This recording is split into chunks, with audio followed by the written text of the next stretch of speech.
Welcome back to TV5 News at 9. It is time now for Legally Speaking with Buckfire Law Firm. We are here with attorney Bob Lancey. Thank you so much for joining us this morning, Bob. Good morning, Colette. Thank you for having me. Good morning. You're welcome.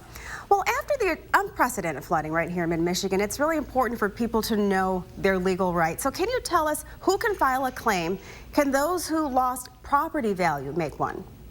Sure. So we've made many claims on behalf of property owners for just that, the loss in the property value. And, you know, since this flooding has occurred and since our clients have started the rebuilding process, they've started to reach out to banks for home equity loans. And what we're finding is that there are clients that have lost up to 40% of the value of their homes as a result of the loss of the lake, the diminution in their property value, and the neighboring property values. Well, now, so do those victims who lost property value have to live directly on a lake? Another great question, and the answer is no, they do not have to live directly on the lake. And again, as our clients are reaching out, for these home equity loans, we're finding that property owners that live across the street have suffered loss in value. And again, that's because of the process of seeking comparable properties is taking place. They're finding that they too have lost substantial value in their homes. So no, you do not have to live directly on the lakes. We have some people that are living on the canals, rivers, across the street from the lakes, across the street from the canals, and those people too have a right to make claims. And that goes into my next question a lot of people have. What about victims who suffered other types of indirect damage like sewage backups? Can they also file a claim?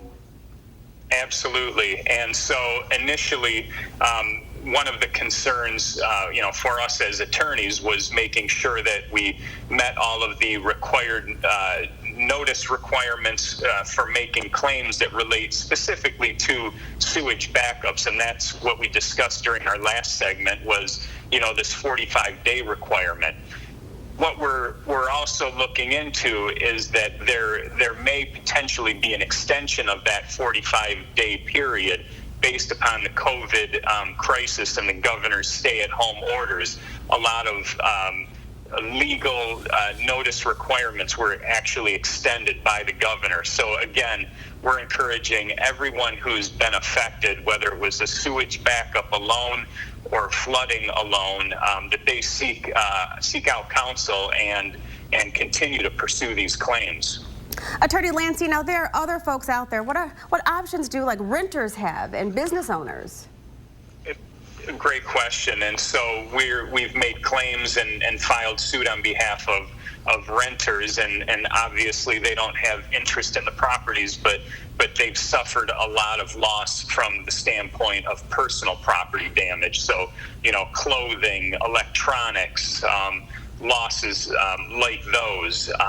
And then business owners, we represent many businesses, and it's our position that we're going to seek their loss of income, and obviously several of the businesses that we represent have sustained total loss of their property, the personal equipment, the business equipment that was inside of these businesses. So definitely renters and business owners have a right to make claims and seek compensation for all of those losses. Now, if they're contemplating making a claim, what information do victims need to share, and what steps do they need to take if they need to speak to an attorney? What do they need to know? Yeah, a lot of times this process is intimidating to people. They're not sure how much information is going to be required, how involved the process is to get something started. And what I want to do is let the viewers know that this isn't a complicated process, that it's a process that doesn't take a lot of time. We don't have a lot of information to get a claim started. So we don't want that thought to be something that deters people from seeking out counsel. It really is a straightforward process, and here at Buckfire we make it very simple, and we take on all of the the stress, if you will, and take the stress away from our clients and really make these claims on their behalf. And you've been really busy at Buckfire working for the people of Mid-Michigan. You have filed 2 class action lawsuits. What are the next steps? Sure. So at this point, we're adding new clients on a daily basis. And what we are doing is we're going to be adding these new clients to our either existing claims or filing new claims. And, what I want to impress is that the sooner that viewers and affected people reach out, the better. That's true for just about any kind of litigation or claim process like that. And again, I would encourage them to reach out today. They can contact me at 989-282-2800. Anytime I'm available to speak with them. And I'm sure you've given a lot of people peace of mind knowing that you care and that you are right here for them. Thank you for calling in. Thank you, Colette. We appreciate it. For any more information on this topic, we'd love for you to check out the Hot Links page on WNEM.com.